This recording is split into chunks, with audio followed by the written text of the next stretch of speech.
मुअज़्ज़िज़ साथियों, हम तमाम लोग जानते हैं 2014 में इस जालिम हुकूमत बीजेपी आने के बाद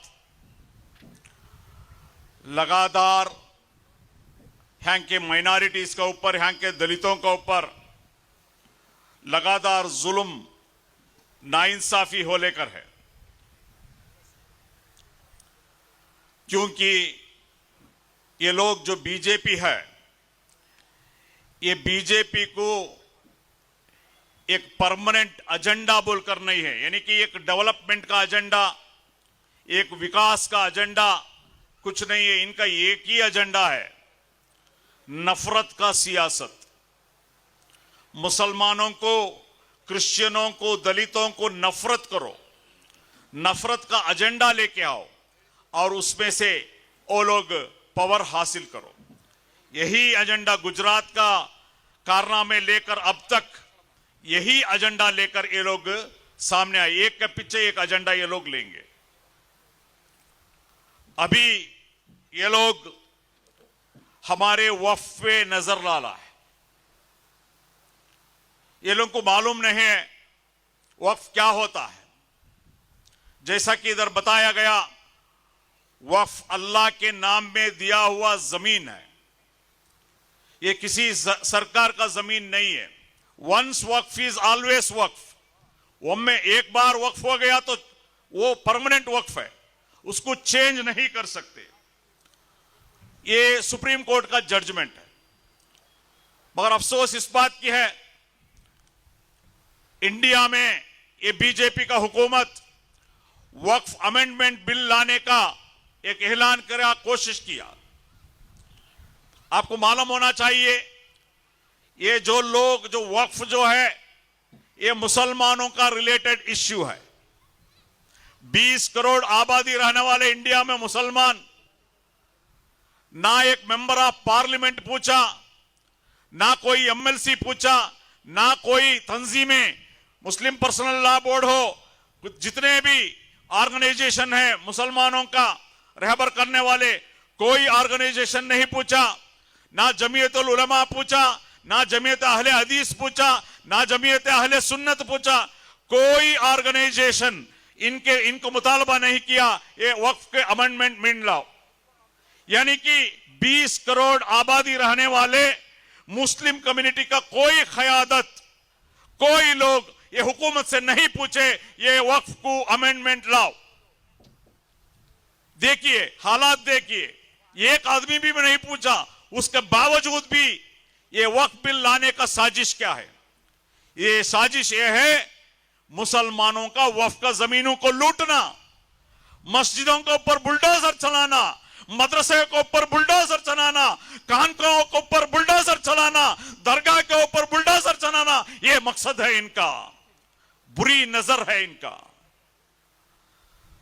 ये लोग ऐसा एक अलग रूट से आकर ये वक्फ को अमेंडमेंट जाकर ऐसा एक साजिश किए हुए। इधर जॉइंट पार्लियामेंट्री कमेटी किया गया, पार्लियामेंट में मुख्तलिफ पॉलिटिकल पार्टी का लीडर्स, इसमें एमपी शामिल थे। बहुत सारे मीटिंग किए ये लोग, बेंगलुरु को भी आए थे जेपीसी। एसडीपी ने जेपीसी को अपना जो आर्ग्यूमेंट, अपना मुखालिफत का दिया, बहुत सारे मेल किया। ये सब करने के बावजूद भी जो स्टेक होल्डर्स है, all India Muslim personal law board, इस देश का अलग अलग रियासतों का वक्फ बोर्ड, एमपी एमएलए, जितने भी अपोजिशन पार्टी का लोग जो जेपीसी मेंबर थे, ये लोग जितने भी सुझाव दिए, जितने भी सजेशन दिए, कोई सजेशन को जेपीसी लिया नहीं है, इंकार किया। एक भी सजेशन जो मुसलमान रिप्रेजेंटेटिव्स दिए वो लिए नहीं। ये लोग जो एक्ट लाया गया था, जो अमेंडमेंट ये लोग सोचे थे, वही जेपीसी सेम रिपोर्ट पेश किया। 2-3 बातें मैं बताना चाहता हूं। उसमें यह क्लास है, सेंट्रल वक्फ बोर्ड में और स्टेट वक्फ बोर्ड में जो कमिटी बनाते हैं उसमें अदर देन मुस्लिम कम्युनिटी यानी गैर मुस्लिम 2 मेंबर रहना चाहिए। क्यों भाई? ये रिकमेंडेशन है, ये अमेंडमेंट का रिकमेंडेशन है। सेंट्रल वक्फ बोर्ड में, स्टेट वक्फ बोर्ड में गैर मुस्लिम 2 लोगों को मेंबर बनाना। पहले वक्फ को कोई आदमी वक्फ कर सकता था, चाहे हिंदू कर सकता था, चाहे वो क्रिश्चियन कर सकता था, कोई वो बुद्धिज्म कर सकता था। बहुत सारे लोग वक्फ किया है। अभी वो नहीं है कि कोई भी वक्फ नहीं कर सकता। वो भी मुसलमान इस्लाम कबूल कर 5 साल के बाद ही वक्फ कर सकता है। ये कौन सी कानून भाई? ये सब एक साजिश है। ये 20 करोड़ मुसलमान का ऊपर जो किया हुआ हमला है, हम खामोश नहीं रहना है। जेपीसी बिल लाए, पूरे मुल्क में social Democratic Party of India इस जेपीसी का बिल को, इस एक्ट को अंगार डालते हुए हम बोले किसी हालत से हमारे जमीन को हम लोग नहीं छोड़ेंगे, क्योंकि हमारे बाप दादाओं का खबर है, हमारा बाप दादाओं का दरगाह है, हमारा वलियों का जगह है। ये हम हरगिज हरगिज इसको नहीं मानेंगे। अफसोस इस बात की है, अभी कर्नाटक का हम एक एनालिसिस करेंगे। 1974 का वक्फ गैजेट के मुताबिक 1,12,000 ये 1.12 लाख 112 लाख प्रॉपर्टीज थे वक्फ के। आज का डेट में सिर्फ 23,860 है। समझो आप, ये 112 लाख प्रॉपर्टी में अभी 23,860 ही बाकी है, यानी ओनली 25% बाकी है। यहां बाकी मस्जिद साथियों, अभी एक्ट नहीं आया, अभी कुछ नहीं हुआ उसका बावजूद भी 75% हमारा वक्फ का जमीन चला गया। 25% है, वो से भी हड़पने के लिए ये लोग साजिश किए हैं। मगर अफसोस इस बात की है, कोई लोग इसका ऊपर जैसा आवाज उठाना था, रास्ते पे आना था, वो आलेकर नहीं है।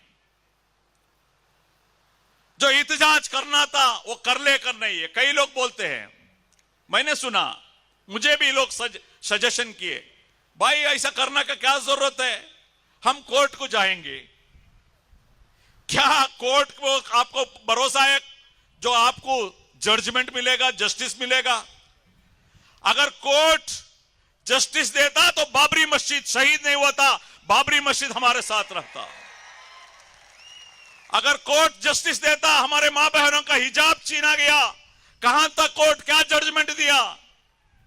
हमारे 2B रिजर्वेशन के बारे में कोर्ट क्या जजमेंट दिया? ऐसे हजारों जजमेंट है भाइयों। कोर्ट को भरोसा कर लेकर जाना, कोर्ट का जस्टिस के लिए भरोसा कर लेकर जाना मिला नहीं हम लोग को। अगर जस्टिस मिलता, अगर इंसाफ मिलता, हमें भी मानते। कहां है इंसाफ? बाबरी मस्जिद में कहां इंसाफ मिला? हिजाब में कहां इंसाफ मिला हम लोगों को? और बोलते हमारे लोग, आप क्या, एक बड़ा कांग्रेस का लीडर बोलते ಗಡಿಬಿಡಿ ಮಾಡಬೇಡಿ, ಗಡಿಬಿಡಿ ಮಾಡಬೇಡಿ, ನೀವು ಏನು ಅದು ತೊಂದರೆ ಆಗೋದಿಲ್ಲ, ನಮಗೆ ಇಲ್ಲಿ ತೊಂದರೆ ಇಲ್ಲ, ಅದು ಉತ್ತರ ಭಾರತದವರಿಗೆ ತೊಂದರೆ ಆಗ್ತದೆ, ಗುಲ್ಬರ್ಗ ಹಾಕೋದು. ಯಾವ ನಾಯಕ ನೀನು? ಒಬ್ಬ ಒಬ್ಬ ಒಬ್ಬ ಒಬ್ಬ ನಮ್ಮ ಸಮುದಾಯದವನಿಗೆ, ಶೋಷಿತನಿಗೆ ನೋವಾದ್ರೆ ನಮಗೆ ನೋವಾಗಬೇಕು, ಅದಾಗಿರ್ತದೆ ಈಮಾನ್. ಒಂದು ಮಸೀದಿಗೆ ತೊಂದರೆ ಆದ್ರೆ ನನಗೆ ನೋವಾಗಬೇಕು, ಅದಾಗಿರ್ತದೆ ಈಮಾನ್. ಇದನ್ನ ಇಟ್ಕೊಂಡು ಗಡಿಬಿಡಿ ಮಾಡಬೇಡಿ, ನಮಗೆ ಮಂಗಳೂರಿಗಲ್ಲ, ಅದು ಉತ್ತರ ಕರ್ನಾಟಕಕ್ಕೆ, ಅದು ಹುಬ್ಳಿಗೆ ಅಂತ ಹೇಳ್ತಿರಲ್ಲ, ನಾಚಿಕೆ ಮಾನ ಮರ್ಯಾದೆ ಇಲ್ವಾ ನಿಮಗೆ? एक वक्फ ही नहीं बचेगा अगर इन लोग को भरोसा कर लेकर आए। जितने भी वक्फ का जमीन खाए, यही सियासतदान खाया कर रहे हैं। हर सियासतदान वक्फ का जमीन को लूटा है, बर्बाद किया है इस कौम को। ना मस्जिद देखा, ना दरगाह देखा, ना वली को देखा, तमाम जमीन को हड़प कर बैठे हैं। अफसोस होता है हम लोगों को बोलने में। हमारे भी रहबर जो हम लोग चुनकर भेजे थे, हमारा रहबर करेगा, हमारा वक्फ को बचाएगा, हमारा मां बहनों का इज्जत बचाएगा, ऐसे लोगों को हम लोग इलेक्ट करके भेजे, पूरे वक्फ का जमीन को बेच रहे हैं, बर्बाद कर दिए हम लोगों को। परसों एक हादसा हुआ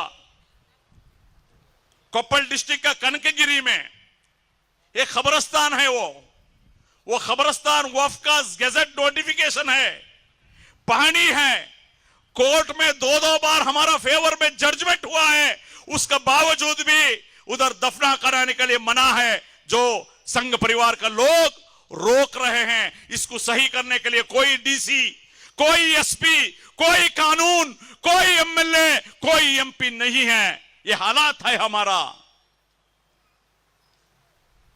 हम लोग, ये लोग वोट बैंक होकर इस्तेमाल करेंगे, हमारे दुख में, हमारे दर्द में, हमारे जो परेशानी में ये लोग साथ में नहीं आएंगे।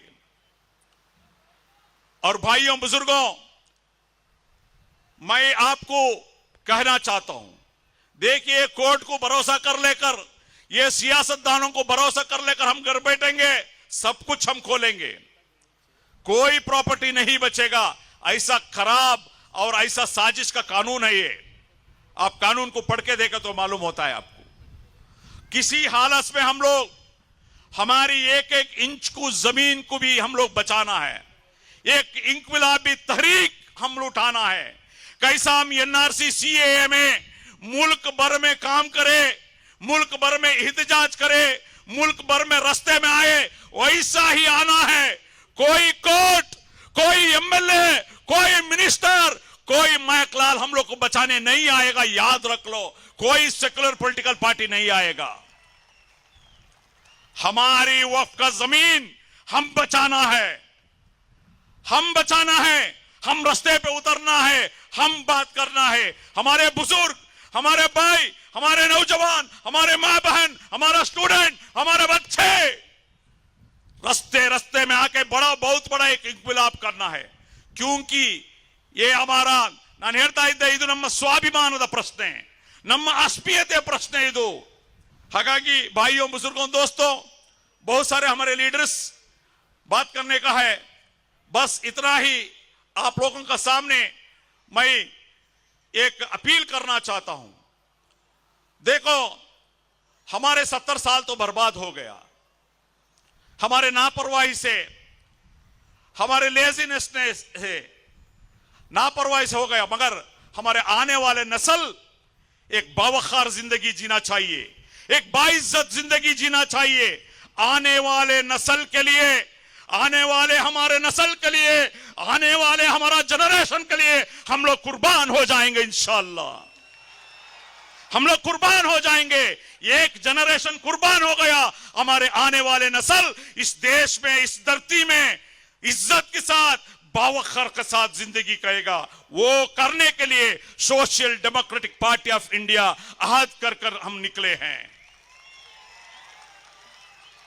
हम किसी का बाप का जागीर नहीं चाहिए। इस देश हमारा है, इस मुल्क हमारा है। हम लोग को इस देश में संविधान का मुताबिक एक बाइज्जत जिंदगी मिलना चाहिए, एक बावखार जिंदगी चाहिए, एक सेल्फ रेस्पेक्ट चाहिए। इसके लिए हम जिंदगी कर रहे हैं, इसके लिए हम लोग जद्दोजहद कर रहे हैं। तो भाइयों, मां बहनों, बस मैं आखिरी बात बोलते हुए, किसी हालत में भी हमारी ये जो वक्फ जमीन है, किसी हालत में हम छोड़ के नहीं जाना है। हम जद्दोजहद करेंगे। देखिए, नामुमकिन बोलकर एक चीज नहीं है। क्या है? नामुमकिन बोलकर एक चीज नहीं है, हर चीज मुमकिन है। बस हम लोग जद्दोजहद, कोशिश करना है। आजादी की जंग जो इस देश में लड़ी, एक दिन का, 2 दिन का नहीं है। ये 190 साल आजादी का जंग लड़ने के बाद, लाखों लोग शहीद होने के बाद, हजारों लोग जेल को जाने के बाद आजादी मिला है। तो कोई भी इंकलाब बिना कुर्बानी से, बिना जद्दोजहद से नहीं आता। भाइयों, बुजुर्गों, दोस्तों, हम जद्दोजहद करना है, हम कोशिश करना है। हम लोग को जेलों को जाना पड़ेगा, हम लोग को शहीद होना पड़ेगा, हम लोग को रास्ते को आना पड़ेगा, उसके बाद ही इंकलाब आता है। याद रख लो नौजवान साथियों। दूसरा, हमारे एसडीपीआई के नौजवान कारकुन, तमाम तंजीमों के लीडर्स को मैं बताना चाहता हूं, जो वक्फ बोर्ड में, जो वक्फ का इंस्टीट्यूशन में जो बैठे हैं, गफला कर लेकर, लूट लेकर, बट कान खोल कर सुन लो, कान खोल कर सुन लो। एसडीपीआई आया है, तवफ्फुज़े वक्फ का अहद किया है हम लोग, 1 रुपया भी खाने हम लोग नहीं देंगे आपको। आने वाले दिन में समझो कि आपका बुरा वक्त आ गया। वक्फ में, वक्फ कमेटी में हो, मस्जिदों में हो, मदरसा में हो, खानका में हो, दरगाह में हो, अच्छा काम करे, इखलास का काम करे, कौम मिल्लत के लिए काम करे, आप बच गए। अगर 1 रुपया भी लूटने का कोशिश करे, आपका मुंह में हाथ डाल के हम उसको खींचेंगे, इजाजत नहीं देंगे।